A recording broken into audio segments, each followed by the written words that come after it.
Good morning, everyone. My name is Arun Tan. I'm Managing Director and Co-Founder at Magma Studios.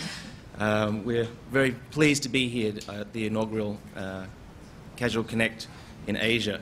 So Magma Studios, we've been around since 2005. We're an independent games company, broadly looking at all kinds of game development across multiple platforms. So our core areas are massive multiplayer online games with a position towards more education and learning. We also have our social games. We're launching a social game at the end of this year. We also do mobile and augmented reality. So today we're talking about augmented reality games. And we've been making a couple of these applications over the last 12 months. Some of our clients have been people like the Asian Civilization Museum and also the Singapore Science Center. So these sorts of clients for us have been very progressive in the way that they've allowed us to produce this type of content.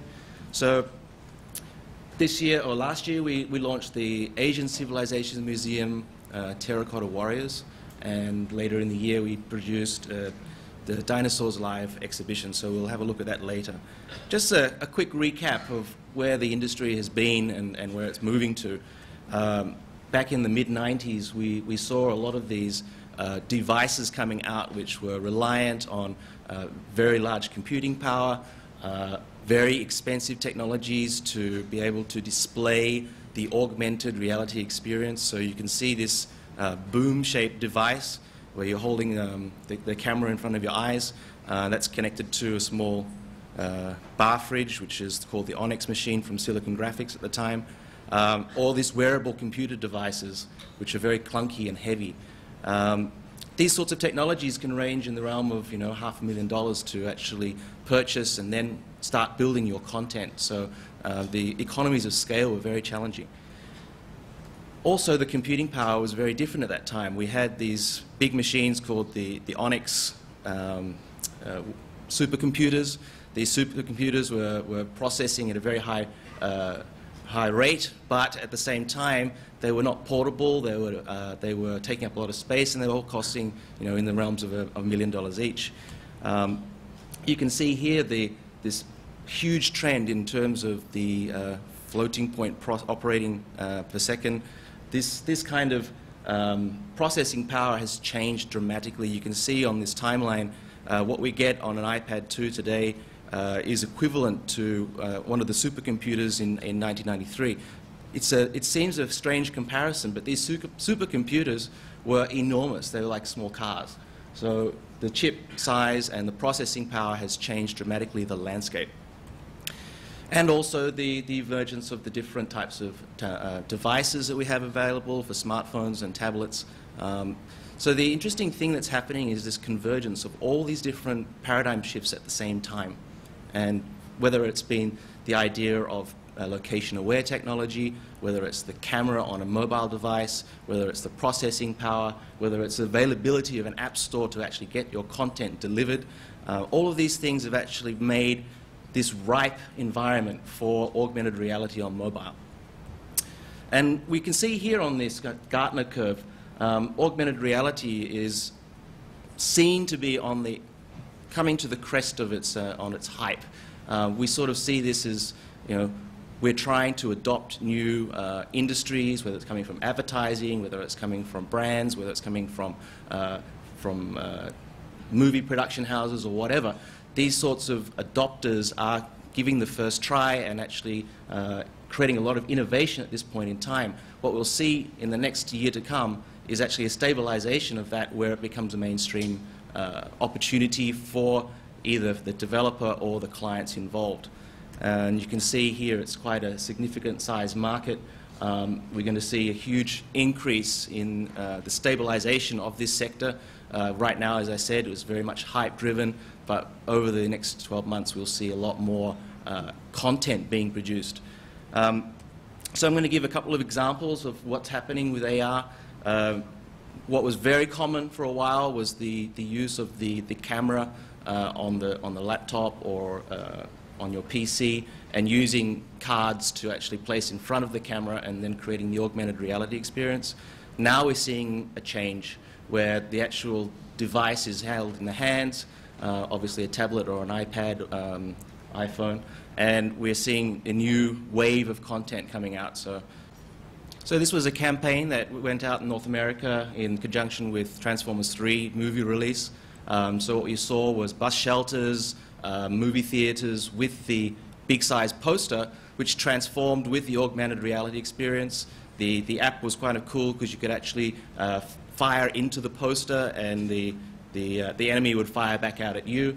There was a second mode which actually allowed you to stand out in the street and you'd have spaceships flying around you and you can shoot using your gyro and the augmented reality experience. So there was a shift there in terms of the positioning of augmented reality away from the desktop, away from the camera and your PC, to being in the street and location aware. So the other part to the app was driving people to the nearest cinema, so telling you where you could actually watch the film.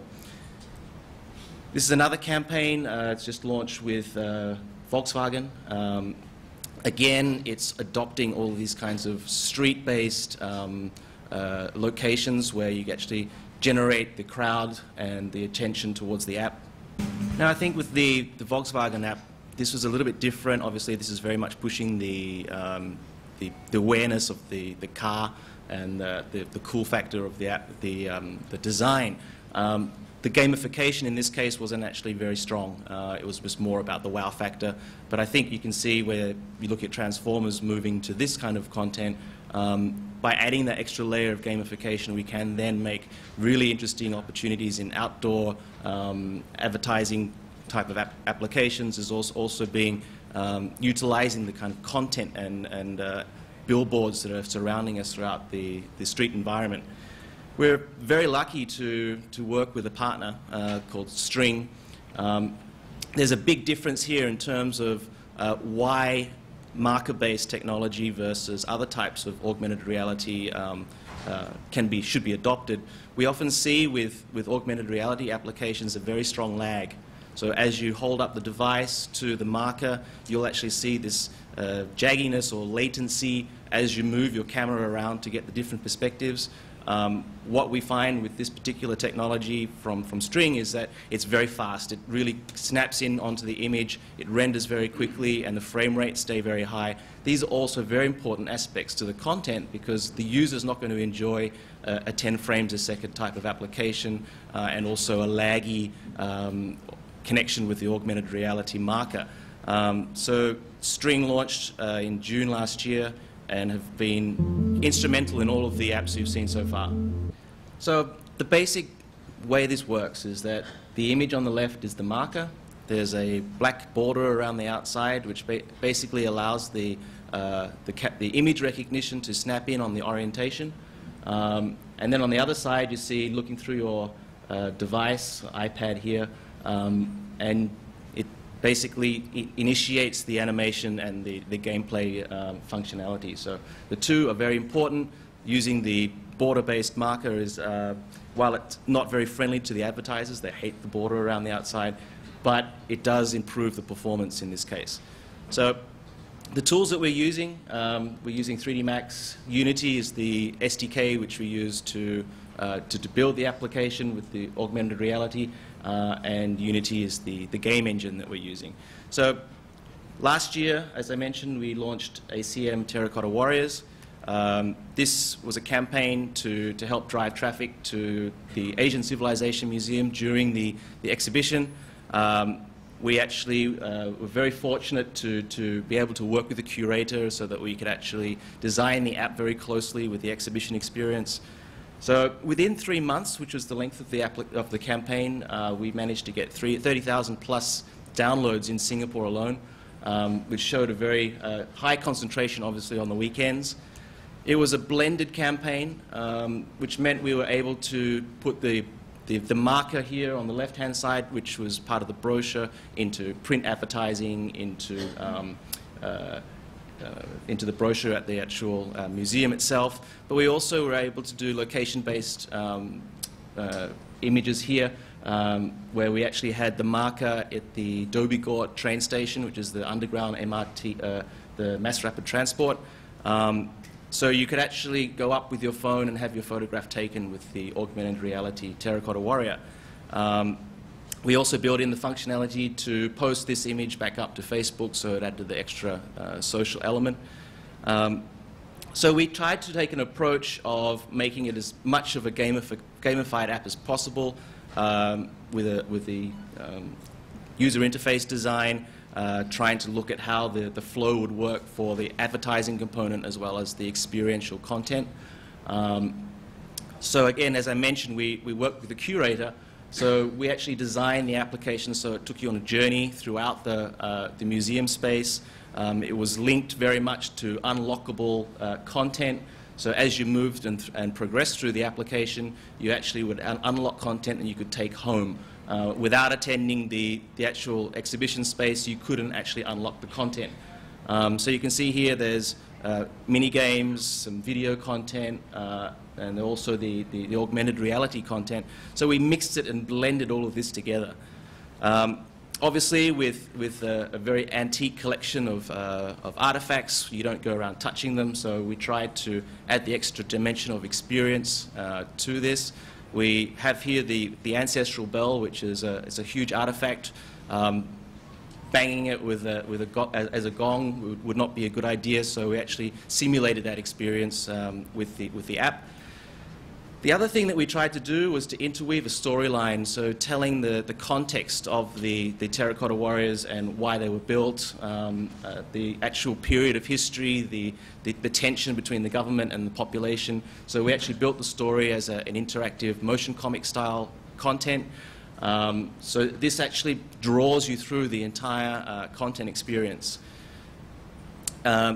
Things like this particular supply train exhibit, it's very hard to understand the context of how that was used. So what we ended up doing was building a mini game around that, talking about battle tactics.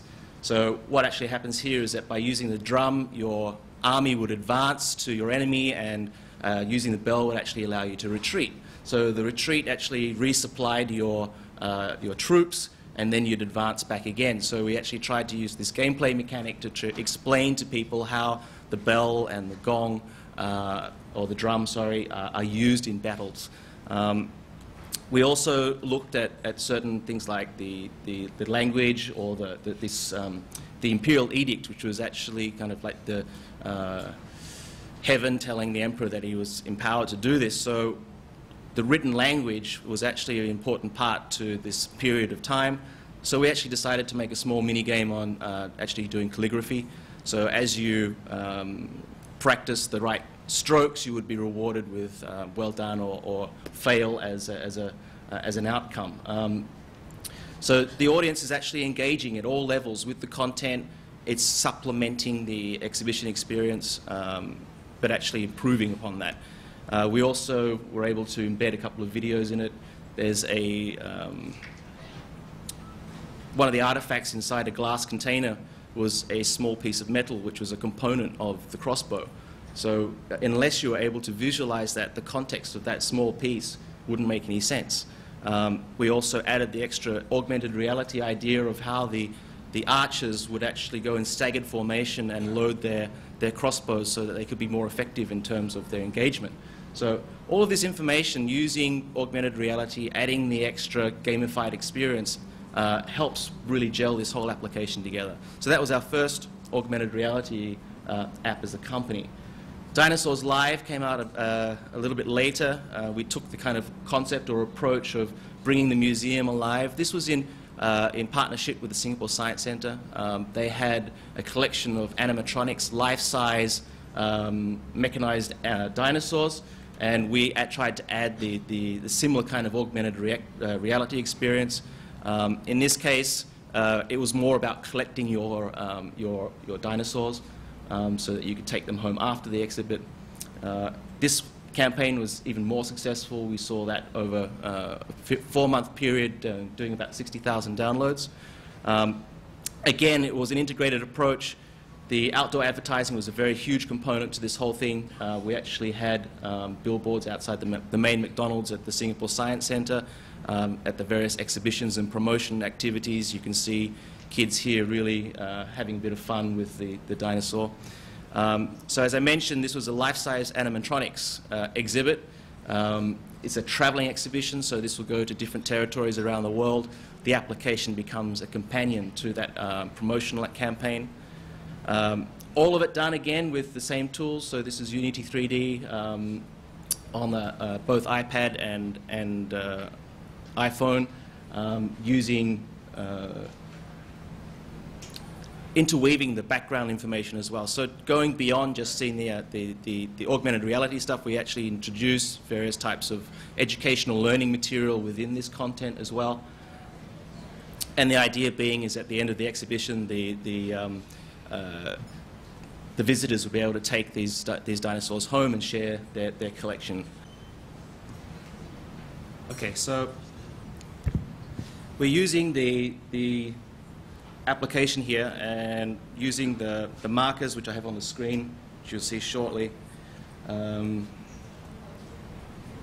Okay, so this particular warrior here is appearing in 3D. You can see that the latency is quite low.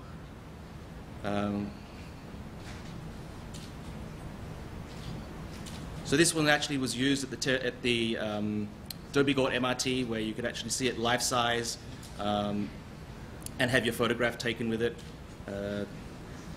You can actually then upload it to Facebook, share your comments. This is the bell that I was telling you about, which was the artifact which is behind the glass case, but you can't interact with, but you can see my hand is there, and I'm able to interact with the bell.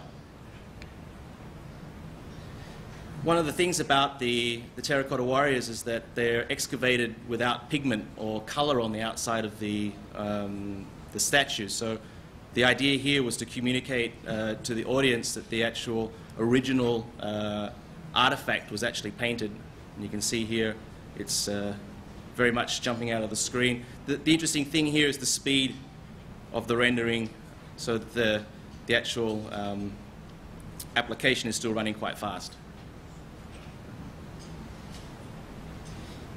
This is actually showing the rebels breaking into the underground tomb and trying to steal all the different artifacts.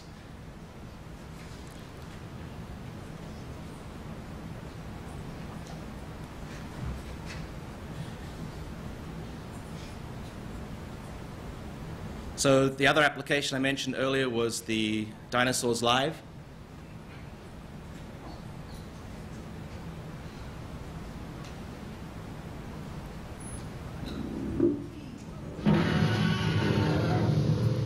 So this app has various types of information about the exhibit, but the interesting part here is the collectibles of the different dinosaurs. So the advertising campaign was very much around the billboard.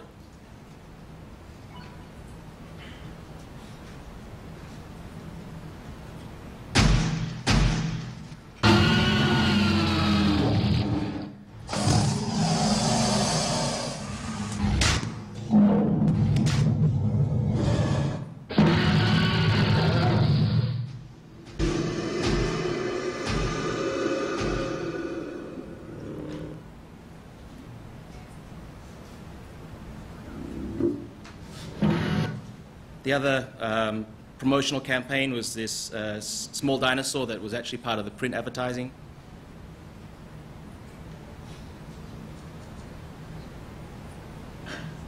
So it's on the side at the moment, but if it's on a flat surface, you can see your dinosaur running around the kitchen table.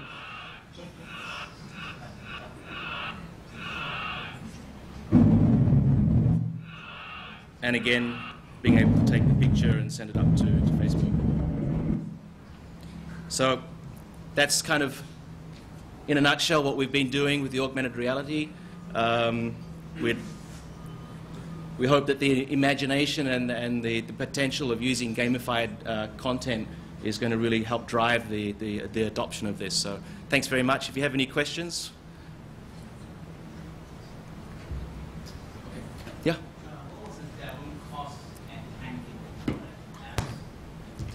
Okay, so the question was, what was the development time and the cost of the app? So this ranges according to how much content there is. In the Terracotta Warriors, we had around about 9 different interactive elements to that. So the budget would be around about $100K to actually make an application like that. Development time, we had about 6 people working on the project for about 8 weeks. That's excluding the submission to the App Store. So I think, you know, this is a kind of new type of content. As we become more and more familiar with the tools and actually build a pipeline, that'll actually make us more competitive and faster to develop. 100,000 Yes, around that. For the dinosaurs one, where there was less gamification, the budget was a bit less. If you look at something like the Volkswagen campaign, I think it'll be around about the same, similar kind of budget. But the Transformers 3, which is a lot more rich, a lot more gamification, that would definitely cost a little bit more, probably around about 150 to 200,000. Okay, good. Thank you very much, Aaron.